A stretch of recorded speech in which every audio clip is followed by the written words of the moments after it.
And in the middle of this government shutdown, another big controversy is taking the waves, and that is the NSA surveillance scandal.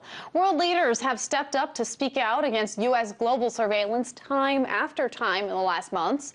Perhaps no one has been more outspoken about the issue than Brazil's Dilma Rousseff.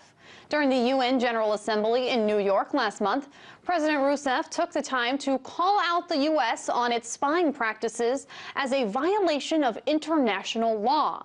She even proposed a state visit over the controversy. Here's part of that UNGA speech.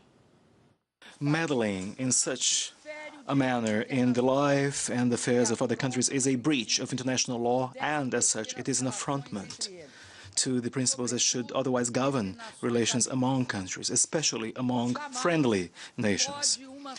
A country's sovereignty can never affirm itself to the detriment of another country's sovereignty. The right to security of a country's citizens can never be ensured by violating the fundamental human and civil rights of another country's citizens.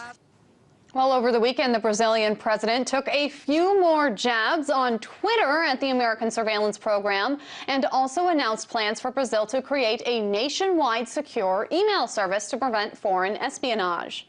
Now, the goal is to keep all internet servers in Brazil and to encrypt all digital traffic inside the country and the traffic that is coming in. If the Brazilian government collaborates with various encryption services, it could block the NSA out of the country entirely.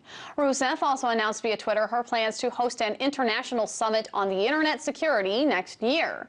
But we'll have to wait and see if the U.S. gets an invitation to that summit.